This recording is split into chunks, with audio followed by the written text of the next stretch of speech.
예, 오늘은 에베소서 4장 19절에서 24절의 말씀을 가지고 신령한 생활의 기쁨이라는 제목으로 하나님의 은혜를 함께 나누도록 하겠습니다.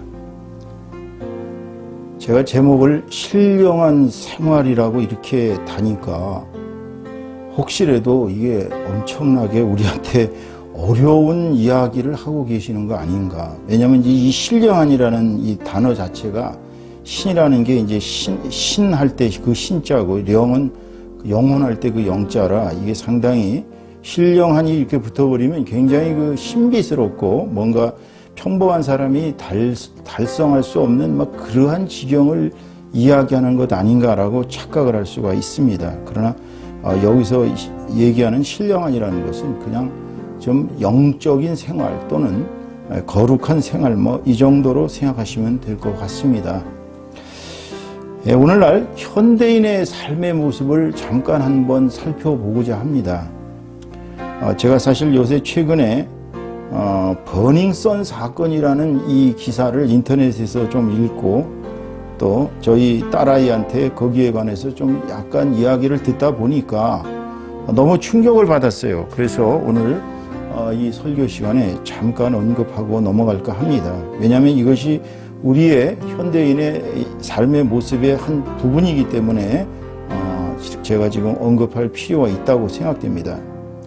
버닝썬 사건은 여러분도 알다시피 인기 아이돌 그룹인 빅뱅의 멤버 승리라는 사람이 운영하던 강남의 유명한 클럽입니다.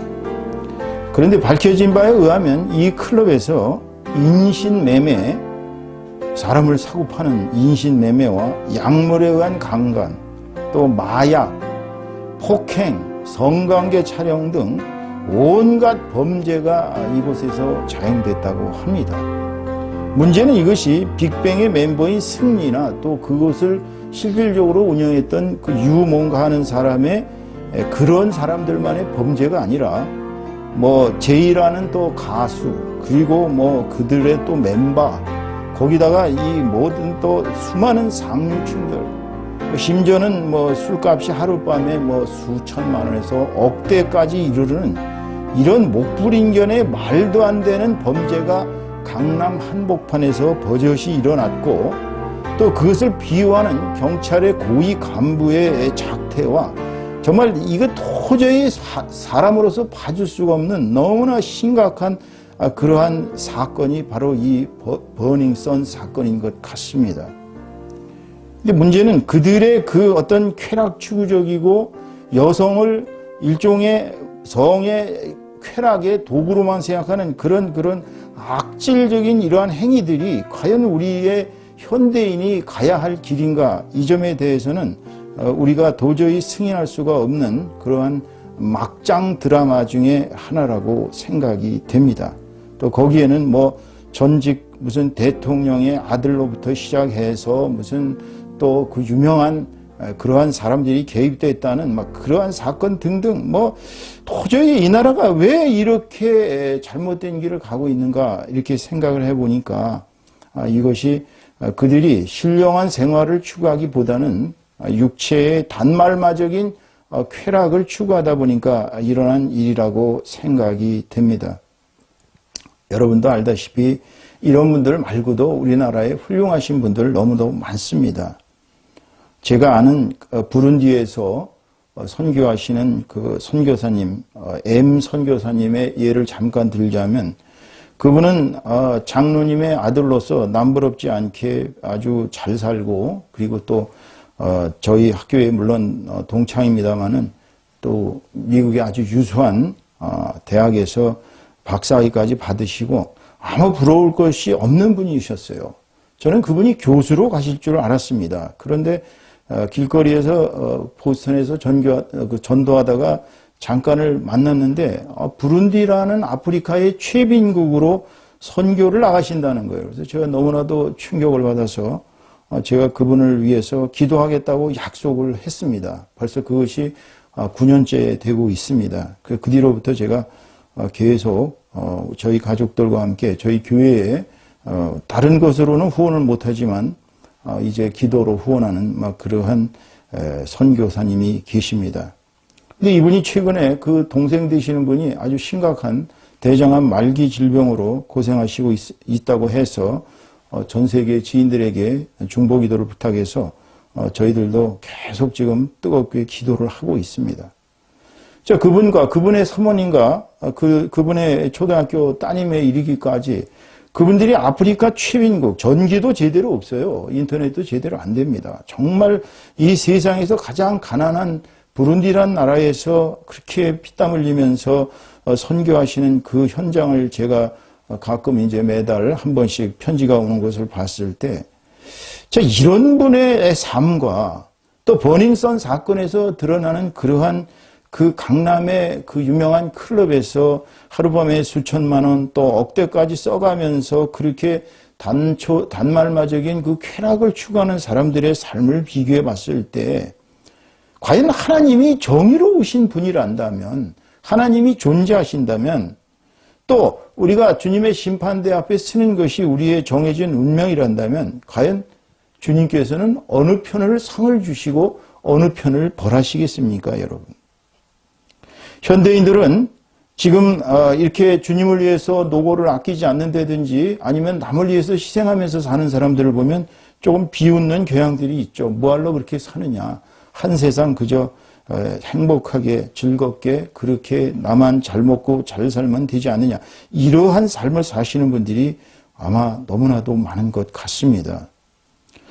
그런데 제가 요새 최근에 저희 장애인들의 교통사고 문제 때문에 이제 대형 병원, 이제 큰 대학병원들부터 여러 병원들을 다녀보니까 정말 온갖 질병과 암이 창궐하고, 제가 아는 분들이 지금 계속 중보기도를 부탁해 온 분들이 무슨 췌장암에 걸렸어요, 또 무슨 암에 걸렸어요, 기도를 좀 부탁합니다. 지금 최근에 제가 제 가까운 분들에게 연락을 받은 것만 해도 서너 건이 넘습니다.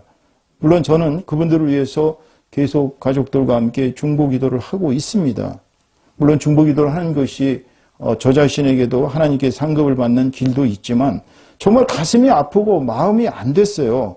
어떻게 그렇게 갑자기 멀쩡하던 양반들이 무슨 암 말기로 이제 생사의 그런 지경에 놓여 있는 이러한 현실을 볼 때, 오늘날 3명 중에 1명이 지금 암에 걸려가고 있습니다, 여러분. 그것뿐입니까? 지금 미세먼지 때문에 도저히 살래야 살 수가 없는 이런 환경오염으로 우리나라 사람들이 온갖 고통을 다 당하고 있어요. 그 현대인들의 삶이 조선시대의 사람들, 또 저 먼 고려시대의 사람들보다 결코 행복하다고 볼 수는 없습니다. 물론 물질적으로 각종 그런 그 이기가 우리들을 삶을 편안하게 하고, 인터넷으로 인해서 전 세계의 모든 정보를 흡수하고, 또 비행기를 타고 여기저기 다니면서 세계가 한 가족이 된 것은 사실이지만, 과연 오늘날 우리가 이런 삶이 행복하다고 볼 수 있겠느냐, 이 말입니다. 오늘날 현대인은 어떻게 본다면 영혼의 귀함, 영혼의 삶의 모습보다는 육체적인 삶의 쾌락을 추구하면서 살아가고 있다고 보여집니다. 그런데 로마서 7장 18절에서 19절까지의 말씀에 이러한 말씀을 기록하고 계십니다. 거기 함께 읽어보십시다. 내 속, 곧 내 육신에 선한 것이 거하지 아니하는 줄을 아노니 원함은 내게 있으나 선을 행하는 것은 없노라. 내가 원하는 선은 행하지 아니하고 도리어 원하지 아니하는 바 악을 행하는도다. 내 육신에 선한 것이 깃들일 수가 없는 것이 우리의 죄성입니다. 물론 아담과 하와의 원죄로부터 시작해서 부모의 죄까지, 조상들의 죄까지 우리의 유전자 속에는 들어있기 때문에 우리가 예수 그리스도의 십자가의 보혈로 새롭게 나지 않은 이상은 우리는 죄인들로서 살아갑니다. 죄인이 죄인을 구원할 수는 없습니다. 오직 우리의 죄를 구원할 수 있는 것은 예수 그리스도의 십자가의 보혈의 능력뿐인데, 우리가 만일 육체적인 삶을 살아간다면 그 육체적인 삶의 끝은 죄악이요, 죄악의 끝은 결국 사망일 수밖에 없는 것이죠. 여러분도 잘 아시는 성 어거스틴은 구태여 먹고 기독교의 초기의 지도자, 영적 지도자였고, 또 그분이 쓴 책들이 워낙 유명해서 인류의 고전이 된 것은 사실입니다만 이분도 그렇게 영적인 삶을 살던 분은 아니에요. 이분은 많이 교도였고 또 17살이라는 어린 나이에 아이를 낳아가지고 정말 아이를 제대로 기르지도 못했고 동거 생활을 했고 아주 여러 가지 죄악을 많이 저질렀습니다. 이분은 술을 좋아하고 여자를 좋아하고 방탕한 생활을 했습니다. 그러다 보니까 그 어머니 모니카는 이분의 전도를 위해서 예수를 믿고 새로운 사람으로 거듭나라고 무수히 얘기를 해도 듣지를 않았습니다. 어머니가 오죽이나 괴로웠으면은 주교에게 가서 암브로시아라는 주교님입니다. 가서 제 아들이 이렇게 말을 안 듣고 이렇게 예수를 안 믿고 이렇게 정말 방탕한 생활을 하는데 어떻게 하면 좋겠습니까? 주교님 하고 얘기를 하자. 그 어머니가 그렇게 얘기를 하자. 그 주교님이 이렇게 얘기했다고 하죠. 어머님처럼 눈물로 자식을 위해서 기도하는 그 자식은 결코 잘못될 일이 없습니다. 언젠가 돌아올 테니까 더욱더 힘써서 기도합시다. 그리고 기도를 했다고 합니다.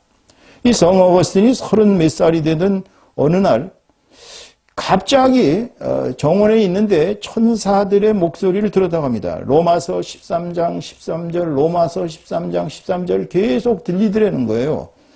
이 사람이 전혀 예수를 안 믿던 사람이기 때문에 갑자기 귀에서 소리가 왱왱 울리니까 들어가서 로마서 13장 13절을 찾아봤습니다. 찾아봤을 때 이렇게 쓰여 있다고 하죠. 낮에와 같이 단정히 행하고 방탕하거나 술 취하지 말며 음란하거나 호색하지 말며 다투거나 시기하지 말고 오직 주 예수 그리스도로 옷 입고 정욕을 위하여 육신의 일을 도모하지 말라. 이 말에 충격을 받은 어거스틴은 그날로 술을 끊고 그날로 음란한 행실과 모든 것을 단호하게 끊고 예수 그리스도를 구세주로 영접을 했습니다. 물론 그 뒤로도 그분은 끊임없이 육체의 정욕과 싸우면서 기도와 또 말씀 읽기와 명상과 희생과 봉사로서 모든 것을 이겨내면서 결국은 예수 그리스도의 제자가 되어서 시포의 대주교까지 되었고 또 그는 인류 역사상 가장 위대한 기독교의 초기 변증 신학자로서 아주 위대한 책들을 남겼죠. 고백론과 같은 책들 그리고 신국과 같은 책들이 너무나도 인류에게 소중한 자산으로 남아 있습니다. 그러니까 이분은 육적인 삶의 모든 방식을 끊으면서부터 그렇게 위대한 인물로 변화된 것입니다. 오늘날 대한민국 사람들뿐만 아니라 전 세계 사람들이 오직 추구하는 것이 돈입니다. 재물입니다. 특별히 시국 사람들 출신들을 보면 거기에서 공부한 것이 주로 유물론을 공부해서 그런지 거의 재물을 추구하고 있어요. 그러다 보니까 인간의 존엄성이나 인간의 사랑보다는 오직 육신의 편안함을 추구할 수 있는 재물, 돈이 인생의 목적으로 변한 사람들이 너무나도 많습니다. 그런데 누가복음 12장 16절에서 21절까지의 말씀을 보면 어느 부자가 정말 자기의 모든 재산을 자꾸 이렇게 쌓다가 창고가 부족하니까 이제 창고를 크게 하나 더 지어서 거기다가 모든 재물을 다 쌓아놓고 자기 영혼에게 이렇게 말했다고 하죠. 영혼아, 이제는 아무 걱정하지 말아라. 이제 충분히 먹고 살 수 있는 충분한 재물을 여기다 많이 쌓아놨으니까 이제는 내 영혼아 편하게 먹고 즐기면서 살자. 그러나 그날 밤에 하나님이 그 부자를 데려가서 그 재물은 아무 소용이 없게 되었다. 이러한 예화를 주님께서 말씀하신 것을 우리가 볼 수 있습니다. 여러분, 재물은 쌓아놔봤자 그날 밤으로 우리가 죽을 수도 있고 암에 걸려서 주변에 수많은 사람들이 지금 암에 걸려 고통당하고 있는데요. 암에 걸려서 아무런 쓸모도 없이 그냥 인생을 마감할 수도 있습니다. 바울 사도께서는 우리의 육적인 삶의 모습을 갈라디아서 6장 20절에서 이렇게 말씀하고 계시죠. 음행, 육체에서 나오는 것은 뻔하다는 거예요. 음행, 더러운 거, 호색, 우상 숭배, 주술, 원수 맺는 거, 분쟁, 시기, 분냄, 화내는 겁니다. 당 짓는 것, 분열함, 이단, 투기, 술 취함, 방탕함, 그와 같은 것들이 바로 우리의 육적인 삶의 모습이라고 말씀하고 계십니다. 그렇다면 우리가 계속 이런 육체적인 삶을 추구해야 할까요? 결국 우리의 삶의 목적은 육체적인 삶이 아닙니다. 우리의 육체적인 삶의 끝은 죄와 사망입니다. 우리가 살아가는 것은 하루하루가 신령한 삶을 살 때에 우리에게 기쁨이 주어집니다. 오늘 본문 말씀은 바로 그 점을 지적하고 계신 것입니다. 새 사람이 되라. 새 사람은 어떤 사람이에요? 새 사람은 육체적인 삶을 완전히 포기하는 사람일까요?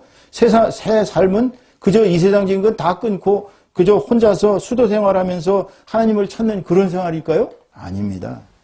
신령한 삶은 그저 과거의 그런 그 방탕했던 자신의 삶을 회개하는 것입니다. 모든 더러웠던 그 자신의 욕심을 끊어버리는 거예요. 그리고 그리스도가 진리였기 때문에 지금 21절 말씀에 그렇죠. 진리를 예수님 안에서 찾다 보면은 진리가 우리에게 성령으로서 우리에게 다가오기 때문에 우리의 유혹의 욕심은 끊임없이 우리를 괴롭힙니다. 왜냐하면 우리 육신에게 향해서 마귀는 끊임없이 우리 보고 즐기면서 살라고 유혹을 하죠. 근데 유혹이 계속 올 때마다 우리는 하나하나 끊어내야 됩니다. 왜냐하면 이것은 우리의 육신을 썩어져 가게 만들고 있기 때문이에요. 우리가 쾌락을 한번 계속 버닝썬 사건처럼 그렇게 쾌락을 추구한다고 칩시다. 처음에 마약을 한번 시작을 한다고 생각을 해보세요. 이 본 목사도 예수님을 안 믿을 때 처음에 보스턴에 도착했을 때 거기서 만났던 그 하숙집 남자 주인이 저에게 대마초를 권하더라고요. 굉장히 기분 좋으니까 한번 펴보시라고. 그러니까 한국에서 왔으니까 이제 호기심에 한번 피지 않겠냐 그랬지만 저는 단호하게 끊었어요. 왜냐하면 마약이라는 게 아시다시피 한번 시작하면 끝을 보기가 어려워요. 왜냐하면 자꾸 사람은 감각적으로 더 쾌락 있는 거 이렇게 갖기 마련이거든요. 저는 절대 마약이라는 것은 안 한다고 그러고 딱 끊었습니다. 그분은 보면은 거의 매일 밤, 물론 낮의 삶이 힘드니까 그랬겠죠. 밤에 와서 술과 또 대마초와 또 이런 삶으로 계속 가더라고요. 여러분, 그런 삶의 끝은 뻔합니다. 여러분, 그들이 왜 마약을 계속 추구하지 않을 수 없었겠어요? 하나님은 어떤 면에서 굉장히 정의로우신 분이기 때문에 그들이 마약을 추구하면 그래 한번 너 추구해봐라. 어디까지 가는지.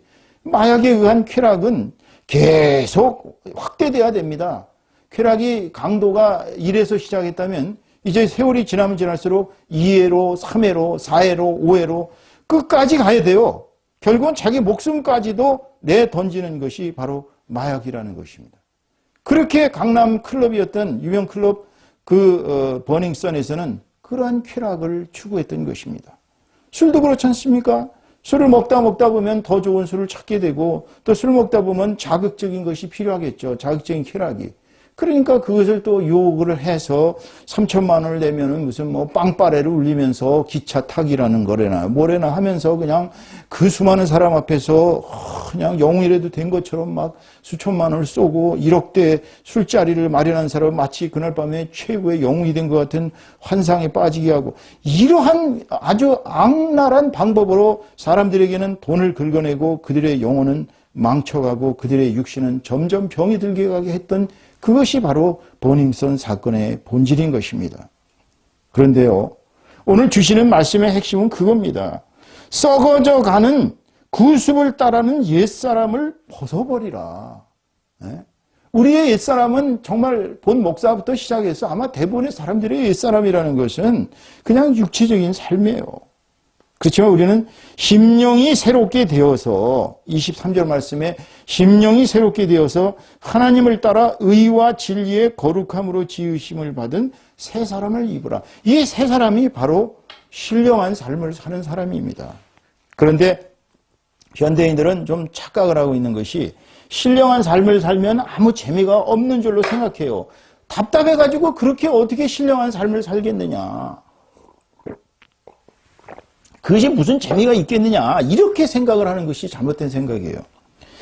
신령한 삶을 살 때는 처음에는 어렵습니다. 왜냐하면 이것이 마치 세상적인 그 쾌락과 세상적인 것을 금방 단절한 것처럼 느껴지기 때문에 굉장히 어렵게 느껴집니다. 그러나 이제 과거의 구습을 다 끊어버리고 과거의 옛사람의 자아를 벗어던지고 새로운 사람으로 거듭나서 예수 그리스도라는 진리에 입각해서 하루하루를 살다 보면요, 이게 굉장히 단순하고 굉장히 쉽다는 것을 알 수 있어요. 신령한 삶은 어렵고 복잡한 것이 아닙니다. 이거는 쉽고 단순한 삶입니다. 가장 위대한 삶은 가장 쉽고 가장 단순한 삶이라는 사실을 여러분 아셔야 합니다. 그럼 어떻게 쉽고 단순한 삶이 될까요? 신령한 삶을 산다 그래가지고서 무슨 우리 인간의 3대 욕망인 식욕이나 성욕이나 생욕을 부정하는 것입니까? 아니에요. 우리 인간은 이러한 식욕이나 성욕이나 색욕을 부정하면서 살아갈 수는 없어요. 기본은 다 우리의 삶의 욕망 속에서 살아가야 되는데, 문제는 그것이 육신의 소욕대로 가는 것이 아니라, 육신이 이끌고 가는 것이 아니라 적절하게 우리가 그것을 통제하는 것입니다. 마치 육신의 삶을 우리가 말을 탄 것이라고 비교해 본다면, 자, 말이라는 육신을 우리가 탔어요. 그러면 그 말을 조종하는 것이 말이 제멋대로 간다면 어떻게 되겠어요? 말에서 떨어져서 결국은 죽는 것이죠. 하지만 그 말이 가는 것을 통제하는 것은 바로 말을 탄 기수입니다. 마찬가지입니다. 우리가 그 말을 조종하는 것은 우리의 영혼입니다. 그러니까 우리의 육신은 말에 올라탄 그러한 기수가 마치 말을 통제하는 것처럼 우리의 영혼의 통제, 영혼은 우리가 바로 성령의 이끄심에 따라가는 삶이기 때문에 성령께서 이끄시는 대로 우리의 육신을 통제하면서 살아가야 하는 것입니다. 그렇기 때문에 신령한 삶이 세상살이를 하지 말라는 얘기가 아니고, 세상살이를 하되 절대로 극단으로 빠지지 말고 마음의 중심에 하나님을 두면은 우리의 삶은 세상적인 극단적인 것에 빠지지 않습니다. 내 영혼과 육신이 동시에 살고자 하는 것이 바로 신령한 삶인 것이에요. 쉽게 얘기하면 극단이나 너무나 지나친 극단이나 미진함, 그리고 미진함이라는 게 뭐예요? 미진함이라는 것은 모자르다는 것입니다. 이렇게 모자른 삶을 살지 말고, 즉 성경이 가르치는 대로 좌로나 우로나 치우치지 말고 가운데 중도와 절제를 통해서 자신을 지켜야 돼요. 내 육신을 지켜야 건강합니다. 내 육신이 만약에 건강을 잃어버리면 영혼도 고통스러워요. 그렇기 때문에 하나님의 말씀을 순종하면서 예수님의 제자로 살아가는 삶은 늘 기쁨이 넘치는 삶이 될 수밖에 없는 것입니다, 여러분. 그러니까 우리가 신령한 삶을 사는 것이 바로 예수님의 제자로 살아가는 삶이요, 예수님의 제자로 살아가는 삶은 계속 기쁨이 넘치는 삶이라는 것을 깨달으시고 오늘도 주님의 말씀대로 신령하게 살아가는 저와 여러분 다 되시기를 주님의 이름으로 축원합니다.